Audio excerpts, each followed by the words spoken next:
नमस्कार दोस्तों, Navodaya coaching centre में आपका हार्दिक स्वागत है। मैं शैलेंद्र कुमार आपको क्लास 7 की एनसीईआरटी बुक में विषय इतिहास के बारे में चैप्टर नंबर 2 के बारे में यहाँ अध्ययन करेंगे। चैप्टर का नाम है नए राजा और उनके राज्य। ये हम 7वीं सदी के बाद की बात करने जा रहे हैं। 7वीं शताब्दी के बाद जो राजवंशों का उदय हुआ है, हम मोस्टली हम चोल से जुड़ी हुई सारी चीज़ों के बारे में अध्ययन करेंगे, चोल साम्राज्य के बारे में यहाँ। और उस टाइम जो नए नए राज्य उग रहे थे और उनके राज्य कैसे हुए, उनके बारे में विस्तार से हम बात करेंगे। नए राज्यों को उदय के बारे में बात करते हैं तो इस टाइम क्या हुआ, 7वीं शताब्दी की बात कर रहे हैं। उस समय जो है घटना क्या घटी, बहुत से जो है बड़े बड़े भूस्वामी, जमींदार और योद्धा जो है नए नए उभर कर आने लगे। और जो राजा थे, इनसे क्या संबंध था उसके बारे में भी जान लीजिए। जैसे ये जो नए नए राजा भूस्वामी उठ के आने लगे तो क्या हुआ कि ये राजा को जो है राजा इनको सामंत, महामंडलेश्वर, इस तरह की पदवी देते थे। और ये जो है क्या करते थे, स्थानीय रूप से जहाँ के छोटे छोटे एरिया जो है सामंत के रूप में नियुक्त किया गया। और इनको जो है क्या काम था, ये राजा को कर जो समय होता था, कर को इकट्ठा करके राजा तक पहुंचाते थे। लेकिन हुआ क्या, धीरे धीरे समय बदलता गया और ये जो है सामंत जो है जब बहुत ताकतवर हो जाते थे तो क्या करते थे, अपने राजा के ही खिलाफ जो है विद्रोह करके उनको हरा देते थे और खुद कब्जा कर लेते थे पूरे साम्राज्य पे, पूरे एरिया पे धीरे धीरे। उसके पहले क्या करते थे, जब शक्तिशाली नहीं थे उसके पहले ये धीरे धीरे जो है लोगों से टैक्स वो करते थे और राजा को देते थे। राजा इनसे अपेक्षा करता था कि ये जो है जो है उपहार के रूप में हमेशा लाते रहेंगे और इनको देते रहेंगे। इसके बाद क्या होता है, उदाहरण के रूप में देखते हैं कि यहाँ क्या परिवर्तन आता है। उदाहरण के रूप में हम दक्कन में राष्ट्रकूट के बारे में बात कर रहे हैं। दक्कन में राष्ट्रकूट क्या हुए, दक्कन में जो राष्ट्रकूट थे कर्नाटक के चालुक्यों के अधीनस्थ थे। कर्नाटक के जो चालुक्य थे उनके अधीन राष्ट्रकूट थे दक्कन के। लेकिन वो होता क्या है, राष्ट्रकूट प्रधान जो दंती दुर्ग थे, धीरे धीरे शक्तिशाली होने के बाद दंती दुर्ग ने क्या किया, अपने आप को शक्तिशाली करके चालुक्यों को हराकर खुद से कब्जा कर लेते हैं और खुद से अपने शासक बन जाते हैं। ये इसी का उदाहरण है कि कैसे कैसे एक राजा हराकर दूसरे राजा नए नए राजा उभर कर आने लगते हैं। जो छोटे छोटे जगहों पर सामंत बने होते हैं वो भी एक राजा के रूप में आ जाते हैं। और यहाँ पे एक बात क्या घटती है कि उस समय जो है ब्राह्मणों द्वारा एक ऐसे प्रचलन में विचार फैला था कि जो भी अगर जो है धार्मिक अनुष्ठान कराएंगे और ब्राह्मण जो है उनको अनुष्ठान करा के, जो सामंत उस समय ऐसे थे कि जो सामंत थे वो अगर शक्तिशाली हो जाते थे, जरूरी नहीं कि क्षत्रिय ही हो, लेकिन वो जो है ब्राह्मणों द्वारा ऐसे विचार बताया गया या ऐसी बातें कही गई कि जो है कि वो जो है जो जन्म से भी क्षत्रिय ना हो उसको जो है वो क्षत्रिय बना देंगे। उसको बनाने के लिए क्या था कि अनुष्ठान करवाएंगे और उसको क्षत्रिय की पदवी दे देंगे। ऐसा जो है उस समय माना जा रहा था। तो यहाँ पे होता क्या है, ऐसे ही ये अनुष्ठान करा के क्षत्रिय बना दिया था, क्षत्रिय तो प्राप्त हो जाता था। तो उस समय के हिरण्य गर्भ नाम का, यानी सोने का गर्भ के रूप में नामक एक अनुष्ठान भी करा के ये लोग ऐसा मानते थे कि वो क्षत्रिय बना देंगे। इसके बाद आते हैं परंपरागत पेशे छोड़कर। उस समय और बहुत परिवर्तन हुआ। जो अपने परंपरावादी जो है पेशे जो यानी कि कार्य कर रहे थे, काम कर रहे थे, उनको छोड़कर अस्त्र उठा लेते हैं। और होता क्या है कि वो जो है राजा बनने के लिए उस समय बहुत ज्यादा चुनौतीपूर्ण संघर्ष था कि यानी कि राजा बनना की चाह थी लोगों में। तो वही जो है फिर होता क्या है, वो अपने पेशे छोड़कर अपने खुद शासक बनने की चाह में आगे आते हैं। इसी में नाम लिया गया है। जो पेशे की बात कर रहे हैं बार बार, पेशे से मतलब यहाँ ब्राह्मण जैसे हैं, ब्राह्मण का जो पेशा है उस पेशे को छोड़कर खुद राजा बनने की चाह में इस होड़ में युद्ध अस्त्र उठा लेता है और युद्ध करता है। इसी बात को हम देखते हैं यहाँ पे कदम मयूर शर्मण, ये एक नाम आपको मिल जाएगा, तथा गुर्जर प्रतिहार के हरिश्चंद्र, ये जो है ब्राह्मण। क्रमशः ये कर्नाटक, कदम मयूर शर्मण कर्नाटक के और ये राजस्थान में हरिश्चंद्र ये ब्राह्मण थे। लेकिन फिर भी इन्होंने अस्त्र उठाकर क्या किया, अपना साम्राज्य स्थापित किया, अपना शासक बन बैठे। इसके बाद बात करेंगे राज्यों में प्रशासन की बात। कैसे राज्य जो है प्रशासन करते थे। तो प्रशासन की बात करेंगे तो उस समय जो है जितने भी राजा थे वो सब जो है बड़ी बड़ी पदवी लेते थे, राजा, महाधिराज और इसके बाद त्रिभुवन। तो ये उस समय की जो है बहुत बड़ी बड़ी उपाधियां ले लेते थे। लेकिन उपाधियां लेने के अलावा ये नहीं कि राजा खुद अपने से ही पूरी सत्ता चला सके, इसलिए क्या करते थे वो जो है और लोगों को भी सत्ता में साझेदारी शामिल करते थे। जैसे कि सामंत को ले लेते हैं, किसान, व्यापारी और ब्राह्मणों को, इनको भी सत्ता की साझेदारी करते हैं और राजा शासन करते हैं। ये सब इनके सत्ता साझेदारी वाले सामंत, किसान और ब्राह्मण और व्यापारियों का राजा से खास लगाव है। इसके बाद आते हैं हम जो अभी तो इस बात कर रहे हैं कि जैसे सामंत है, किसान है, व्यापारी है, ये तो सत्ता की साझेदारी हो गए। लेकिन उस समय जो खराब स्थिति थी, जो सही सिचुएशन जिनकी नहीं थी, वो जो है किनकी थी? उत्पादक वर्ग। उत्पादक वर्ग जो है बहुत परेशान था। परेशानी के रूप में अगर बात करेंगे तो यहाँ क्या होता है, उत्पादक वर्ग और पशुपालक और कारीगर, जो ये वर्ग था, इस वर्ग जो है इन वर्ग इससे तो कर लेते ही थे। जितने उत्पादक वर्ग थे, ये किसान, पशुपालक और कारीगर, इसके अलावा व्यापारी भी कर देते थे। और इसके अलावा इन जो कर देते थे, इन कर में क्या होता था, इन कर से उपयोग क्या करते थे ये लोग? पहली बात तो उनका जो है पूरा जो है वित्तीय आधार बन जाता था। दूसरी बात, उस कर से वो लोग मंदिर बनवाते थे, दुर्ग बनवाते थे। और इसी में कर की बात करते हैं, जो कर वसूली करते थे, वो कर वसूली के लिए अपने बहुत सगे संबंधी या अपने परिवार के किसी व्यक्ति को, ऐसे व्यक्ति को नियुक्त करते थे जो उनके साथ यानी कि ज्यादा क्लोज हो, कि ज्यादा धोखेधारी ना हो, पूरा कर मिल सके। इस वजह से वो सबको नहीं कर वसूलने का अधिकार देते थे। और इस समय क्या होता है, जो कर वसूला जाता था वो जबरन वसूला जाता था, कोई शौक में कर नहीं देते थे। अगर जो नहीं दे पाने सक्षम हो तो उनसे भी जबरन वसूला जाता था। ये उस समय कर के नियम थे।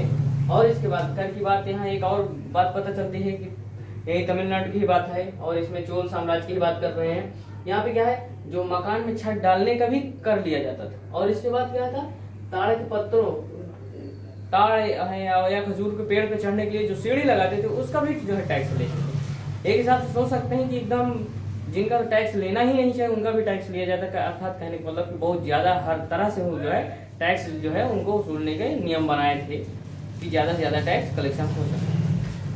कार्य की बात कर रहे हैं। और इसके बाद यहाँ पे आता है प्रशस्तियां और भूमि अनुदान। ये भी आपको एक हेडिंग मिल जाएगी एनसीईआरटी बुक में ही, प्रशस्तियां और भूमि अनुदान। प्रशस्तियां और भूमि अनुदान, पहले प्रशस्तियां जान लीजिए। प्रशस्तियां क्या होती है, ताम्र पत्रों पे लिख दिया जाता था। ताम्र पत्रों पे लिख के उसको जो है, ये उस समय जो है पढ़े लिखे वर्ग जो है सत्ता में जो है सहयोग करते थे, ब्राह्मण ही करते थे। और यहाँ पे क्या होता था कि वो जो है ताम्र पत्रों पर लिख दिए जाते थे, जैसे कोई अधिकार किसी को दे दिया गया, किसी को भूमि अनुदान दे गई, या कोई घोषणा बहुत उस तरह की वो की गई, कुछ भी, तो बढ़िया मोहर लगा के ताम्र पत्रों पर लिख देते थे, जिसकी वजह से वो जो है बाद में वो प्रशस्तियों के रूप में मिलती है। यहाँ पे क्या होता है, जो ये प्रशस्तियां लिख रही ताम्र पत्रों में, उस समय और एक चीज पता चलती है कि जो भूमि, हाँ प्रशस्तियां तो आप जान ही गए होंगे, ताम्र पत्रों पर लिखी गई जाती थी, उसमें मोहर लगा दी जाती, प्रमाणित कर दिया जाता था, जिससे कि ये पता चल सके कि यही राजा या इन्हीं के द्वारा लिखवाई गई है। उसको लिखते दूसरे लोग थे जो है शासन साम्राज्य में और लोग रहते थे लिखने वाले। ये मोस्टली जो यहाँ बात की जाती है, जो भी रची गई थी वो ब्राह्मणों द्वारा रची गई थी। और उस समय सबसे बड़ी बात थी कि ब्राह्मणों को भूमि अनुदान या और तरह तरह की चीजें अनुदान में दे दी जाती थी। तो इसके वजह से क्या होता था, ब्राह्मणों का भी वर्णन मिलता है इसमें, जो प्रशस्तियों के रूप में लिख के उनको आदेश दे दिए कि हाँ ये जमीन आपकी है, तो उनके नाम हो जाती थी। और उस जमीन में इतना अधिकार उनको दे दिया जाता था कि उस जमीन में वो चाहे तो वहां से टैक्स दूसरे को यानी कि दे के टैक्स लेते रहेंगे। मतलब वो जमीन अनुदान यानी दान में देने के बाद वो जमीन पूरी ब्राह्मणों की हो जाती थी, ऐसा वो माना जाता। और उसी समय क्या हुआ, एक चीज और यहाँ पता चलती है कि प्रशस्तियां जो होती थी प्रशस्तियां तो राजा के उसमें लिखी जाती थी, तो क्या करते थे, प्रशस्तियों को पूरी तरह सही नहीं माना जा सकता। इसमें जो है प्रशस्तियों को क्या है कि बहुत बढ़ा चढ़ा के राजा शूरवीर हैं, योद्धा हैं, वीर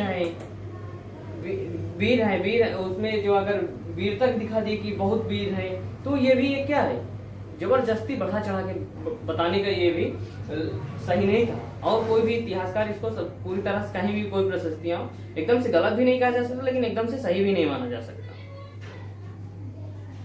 तो इसके उसी समय क्या होता है, 12वीं सदी में जो है एक असाधारण ग्रंथ मिलता है 12वीं सदी का, वो है कल्हड़ के द्वारा रचा गया था, जो कश्मीर के शासक के बारे में, कश्मीर के पूरे साम्राज्य के बारे में, इतिहास के बारे में पता चलता है, जो कि संस्कृत काव्य था जो कल्हड़ ने रचे थे उसमें। और इसके बाद आते हैं हम धन के लिए युद्ध, ये भी एक हेडिंग आपको मिल जाएगी, धन के लिए युद्ध कैसे होते हैं, मतलब कि धन की होड़ में एक दूसरे से युद्ध करने लगते हैं। अगर बात करते हैं यहाँ पे गुर्जर, प्रतिहार, राष्ट्रकूट और पल्लव, गुर्जर, प्रतिहार, राष्ट्रकूट और पल्लव, इन लोगों के बीच बहुत द्वंद्व युद्ध चलता रहता है। यही तीनों जो है साम्राज्य जो है बहुत लंबे समय तक संघर्षशील रहते हैं। इसके लिए कन्नौज के एक नगर है, गंगा घाटी के एक नगर कन्नौज है, उसमें जो है ये लोग उसके लिए बहुत परेशान रहते हैं। और ये तीनों मिलकर बारी बारी से एक दूसरे को हराते थे, जीतते थे, जो जीतता था वो शासन करता था। कहने मतलब तीनों मिलकर बहुत लंबे समय तक शासन किए थे इस क्षेत्र में। और इस गंगा घाटी और कन्नौज क्षेत्र के लिए क्यों सबसे ज्यादा संघर्ष हुआ, ये भी एक बात आपको जानना जरूरी है कि हाँ ये लोग संघर्ष कर रहे थे तो क्यों कर रहे थे। अगर यहाँ क्यों कर रहे थे ये क्वेश्चन है, तो इसका यही पूरा सटीक आंसर है कि यहाँ देखिए कि गंगा घाटी क्या है, बहुत उपजाऊ क्षेत्र था। उपजाऊ क्षेत्र, यहाँ कृषि, हर तरह की फसल पैदा की जा सकती थी, तो स्वाभाविक सी बात है जहाँ बढ़िया फसल होगी, जहाँ के लोगों को भरपेट भोजन मिलेगा, जहाँ के लोग अन्न से मजबूत रहेंगे, तो इसके बाद उनको जो है क्या है, किसी चीज के भोजन की तो दिक्कत नहीं होगी। तो जो है इस क्षेत्र में बहुत कब्जा, अगर जिसका कब्जा हो जाता था उसका एक अच्छा खासा एरिया में बढ़िया टैक्स मिलता था, क्योंकि जहाँ फसल होगी, जहाँ लोगों को अन्न पैदा होगा, वही टैक्स सबसे ज्यादा मिलेगा। तो इस क्षेत्र के लिए सबसे ज्यादा संघर्षशील थे ये तीनों साम्राज्य, राष्ट्रकूट, पाल और गुर्जर प्रतिहार। इसके बाद धन के लिए, ये तो अभी हम यहाँ देख लिए कि अपने ही जो है देश के ये लोग ऐसे गुर्जर, प्रतिहार, पाल वो कर रहे थे। लेकिन इस समय एक और होड़ थी, जो यहाँ के राजा थे, वो लोग क्या करते थे, अपने वर्चस्व को बढ़ाने के लिए मंदिरों में ज्यादा से ज्यादा मूर्तियां, सोना, इस तरह सोना चांदियों से भरे रहते थे, जिसको वर्चस्व दिखाते थे कि हम सबसे शक्तिशाली हैं, धनी हैं। और मंदिरों में ऐसे क्यों करते थे, क्योंकि मंदिर उस समय पूजा के साथ साथ, धार्मिक के साथ साथ, और बहुत अपने आप को सांस्कृतिक और राजनीतिक जो है एक आर्थिक उनका जो है केंद्र बन चुके थे। तो इस वजह से क्या होते थे, राजा अपने आप को दिखाने के लिए मंदिरों में जितने जो है, जैसे कहीं लूटते थे, कहीं युद्ध करते थे, जो लूट के जितना सामान लाते थे वो सारा मंदिरों में रख दिया जाता था। हाँ, हालांकि मंदिर में उनके संरक्षक रहते थे जो मंदिर में देखभाल करते थे, तो लेकिन मंदिरों में वो उतना सेफ नहीं था। उसी समय घटना क्या घटती है, अगर हम देखते हैं यहाँ पे हमें इतिहास में ये भी जानकारी मिलती है। अफगानिस्तान के सुल्तान गजनी 997 से लेकर 1030 ईस्वी के बीच में जो है गजनी जो है कहाँ पे, अफगानिस्तान में, अफगानिस्तान का सुल्तान रहता है, जो कि वहाँ पे बहुत प्रसिद्ध जो है सुल्तानों में माना जाता है। प्रसिद्ध होने के साथ साथ ये क्या किया था, एशिया उपमहाद्वीप में गजनी ने 17 बार आक्रमण किया था। लगभग वो हर वर्ष जो है उसकी प्लानिंग रहती थी कि उपमहाद्वीप में उसको आक्रमण करना है। इसी लगन में उसे हर बार हारता था। लेकिन होता क्या है, वो जो है 16वीं बार सफल हो जाता था। 16वीं बार सफल होने के बाद 1025 ईस्वी में सोमनाथ का मंदिर लूटा जाता था। सोमनाथ का मंदिर लूटने में बहुत सोना खजाना से भरा था, बहुत ज्यादा, उसको जो है बहुत ज्यादा लोगों को मार के काट के वो जो है यहाँ का पूरा सोना जितना था, मंदिर की जितनी मूर्तियां थी जो कि बाहर से लूट के ये उस समय पूरा भरे थे, वो सब लूट ले जाते हैं। और फिर वो जो यहाँ से गजनी ले जाता है सुल्तान, तो वो क्या करता है, अफगानिस्तान में यानी गजनी में वहाँ की एक बहुत वैभवशाली राजधानी बनवाता है, और उसके साथ साथ जो है अपने जो है दुर्ग वगैरह और सारी चीजें पूरा बनवा के बहुत ज्यादा यहाँ से लूटा गया ही धन की वजह से वो लोग काफी ज्यादा वो कर लेते हैं, अपना बना लेते हैं। और एक बात करेंगे, इस समय और भी एक होड़ रहती है। 1191 में पृथ्वीराज चौहान से तराइन का युद्ध होता है, और इसके बाद फिर क्या होता है 1192 में भी युद्ध होता है, और 1192 में तो जो है पृथ्वीराज चौहान जीत जाते हैं। 1191 और 1192 तराइन का प्रथम युद्ध, 1191 तराइन का द्वितीय युद्ध, 1191 में पृथ्वीराज चौहान तो इसमें जीत जाते हैं, लेकिन 1192 में हार जाते हैं। हारने के बाद क्या होता है, ये जो है यहाँ पे हाँ इस पृथ्वीराज चौहान का जो है राज समाप्त हो जाता है। इसके बाद जो है और देखेंगे तो इसमें अलबरूनी भी जो है उस जीते गए इलाके में ये क्या करते हैं, जीते गए इलाकों में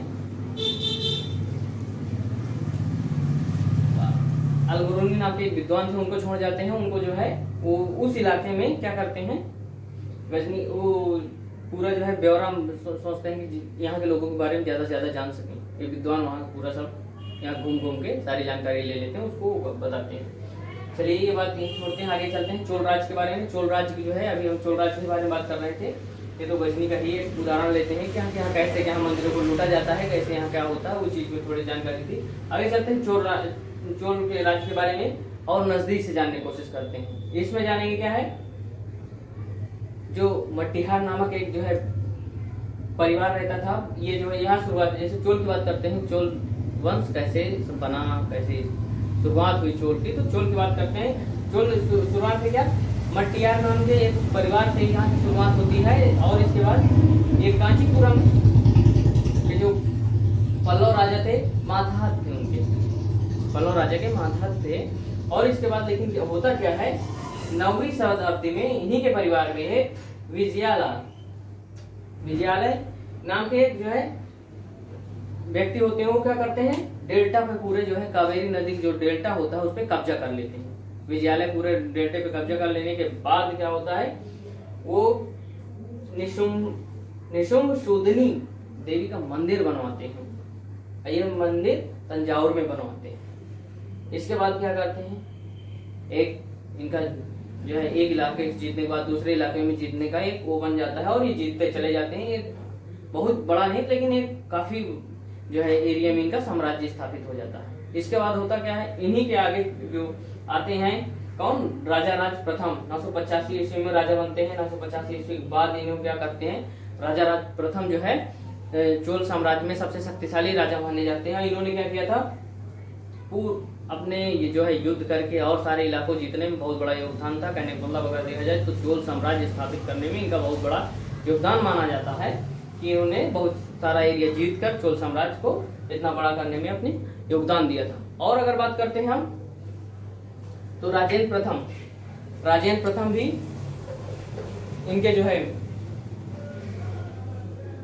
राजा राज प्रथम के पुत्र थे। कौन, राजेंद्र प्रथम क्या थे, ये गंगा घाटी, श्रीलंका, दक्षिण पूर्व एशिया वह ये जो है इन सब एरिया को इन्होंने जीता था। और इन सब जीतने के लिए क्या बनाए थे, श्रीलंका तो यहाँ से बाहर है, जमीन से यानी कि पानी में जाना पड़ेगा, तो इन्होंने क्या जल सेना भी बनाई थी, और वो भी बहुत उच्च कोटि की बनाई थी, जिसकी वजह से इन्होंने दक्षिण पूर्व एशिया तक अपना जो है झंडा लहराया था, यानी कि विजयी हुए थे।